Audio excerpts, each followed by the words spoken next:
Сәлеметсіздер ме балалар? Бүгінгі сабаққа қош келдіңіздер. Бүгінгі сабақ бізде 40-шы сабақты өтетін боламыз. Олай болса, каналға тіркеліп, лайк басып отыруды ұмытпаңыздар. 40-шы сабақ Қазақстан байрағы. Бүгінгі сабақта сен өлеңді түсініп оқисың, өлеңдегі көркем сөздерді табатын боласың. Есіңде сақта, Мұзафар Әлімбаев 1923 жылы дүниеге келіп, 2017 жылы дүниеден озған. Ол балалар ақыны, Павлодар облысында туған. Аулақ бол жаман әдеттен, бал дәурен, жауқазын, тағы басқа да кітаптары дүниеге келген. Бірінші тапсырма: өлеңді түсініп оқы. Қазақстан байрағы. Зеңгір аспаны көгілдір, алтын күні төрінде, тамылжытып төгіп тұр, шаттық сыйлар көңілге.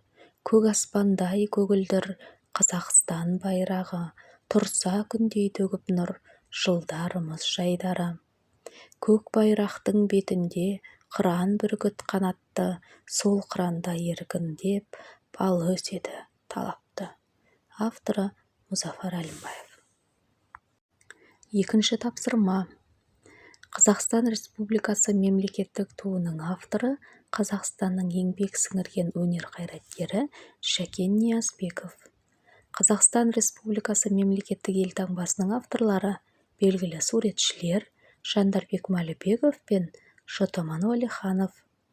Мемлекеттік гимннің әнін жазған Шәмші Қалдаяқов, сөзін жазғандар Жұмекен Нәжмеденов, Нұрсұлтан Назарбаев. Балалар, мінекей осыны сіздер ұмытпағандарыңыз дұрыс. Естеріңізде сақтап алыңыздар. Келесі тапсырма бізде. Үшінші тапсырмаға тоқталайық. Өлеңге сүйеніп, көркем сөздерді тауып жаз.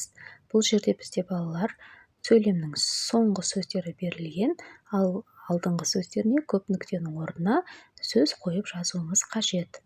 Бірінші, аспан сөзіне зеңгір аспан деп құрасақ болады. Одан кейін алтын күн.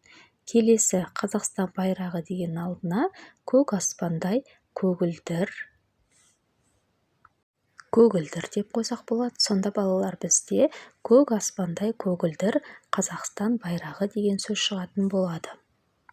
Келесі соңғы сөз ол қыран бүркіт. Осымен үшінші тапсырманы аяқтадық. Келесі тапсырма бізде төртінші тапсырма: көркем сөздерді қатыстырып сөйлем құраңдар. Үлгі: біздің көк туымызда қыран бүркіт бейнеленген. Ары қарай жалғастырамыз. Бірінші, аспан түстес байрағымыз қыран бүркіттей елімізде қалықтап тұр. Екінші сөйлем: күн астында қалықтаған бүркіт тәуелсіздіктің жарқын болашаққа деген ұмтылысы. Үшінші, байрақтағы ұлттық өрнекте қазақ халқының мәдениеті мен дәстүрінің символы. Төртінші, туымыздағы алтын түстес күн байлық пен молшылықты бейнелейді. Осымен балалар, біз сіздермен төртінші тапсырманы аяқтадық.